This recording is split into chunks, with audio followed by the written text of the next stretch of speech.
Now let's give the floor to contestant number 90, please.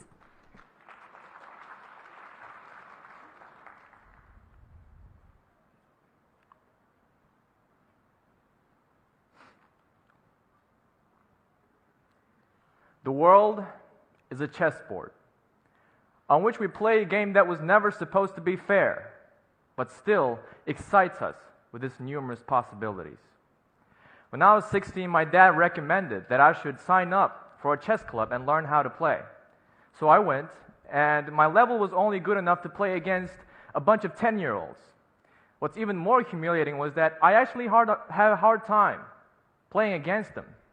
So reasonably, I became skeptical of the game and thought that it was unfair. You know, on the chessboard, there's a king, a queen, rocks, bishops, knights, and pawns. Different pieces with different status and importance, possessing different capabilities. They stand in their strictly drawn little squares and line up accordingly to their value. And let's face it, it's the same in real life. Some of us matter, while some of us don't, at least not that much. Among the very first lines of the Declaration of Independence, this one goes, "We hold these truths to be self-evident, that all men are created equal." What a beautiful line. But how can we convince ourselves that we are born equal while our ancestors didn't die equal? I hate to say this, but we do inherit most of the social capitals that get to decide what kind of a role we start with when we come to this world. However, the game still gets played for a reason. The board of 64 little squares is magical enough to create a stage for wonderful things to happen. In just the first four moves, there are 318 million different ways to play. And in a game between two equal players, there will be around 50 moves in total. And just think about how many moves we take in lifetime. I'll say countless. And no one is able to predict what's going to happen next, which I think is the true beauty of our world. And that just paints a silver lining, like a little soldier like you and me. Because with a little but sufficient ability to checkmate and win the game, by planning out my tactics and encountering the coincidences along the way, I may somehow work my way up until the last rank and become a queen at the end of the game. The world is not fair, but it doesn't make it any less worthy of living.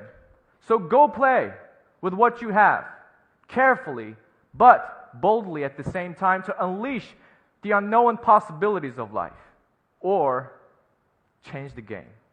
Thank you.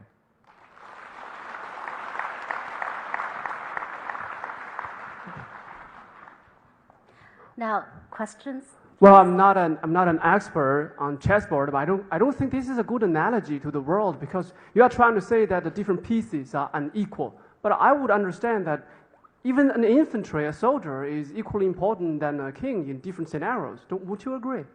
Yes, and I think that's the beauty of the game, because in different situations, although we start unequally at the beginning, but as the game evolves, there will be situations that a little pawn is more important than even the queen. And I think that's why I appreciate this game and think that it represents our world, which is full of possibilities. In a chessboard game, there are winning and loses. So if you need to choose between win and lose, which one would you prefer in your world? Well, I'm going to be honest, I'm definitely the winning side. But I know that there is a way for a little pawn to get to the last line without killing anybody. And that would be my way to success that I prefer. So, which piece do you think you are in this chessboard? The pawn, the little soldier that stands in front. And why? Because I have nothing but time, and I do not possess with me much social capital, and all I have to do is just to go forward, and there's nothing going back. So world is like a chessboard, and you're also talking about there are patterns and ways to like sort out the to win, right? So are you suggesting that we can also find a pattern of the development of human beings and development of the world?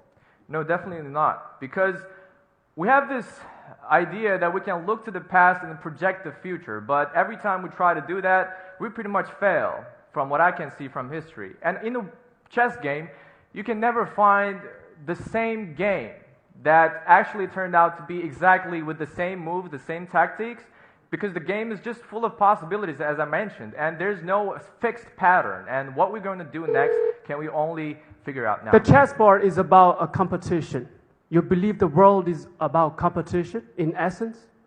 Oh yes, it is a competition between the white and the black side of the two sides of the board, but in order to actually win the game, we also need cooperations with those pieces that have the same color as we. And this case would be family and friends and maybe total strangers that we need to work with to get to the goal. You would prefer to be a pawn, however, you are right now a subordinate to maybe a person with a higher title. Are you happy to stay in this kind of hierarchy? I said I was a pawn. I didn't say I prefer to be a pawn. I would like that I have my advantages in this game, but to be honest, I don't, obviously, right now. So I hope that at the end of the game, I'll still have... Do you have a vision one day you'll become a king? Yes. And when will that come? I have no idea.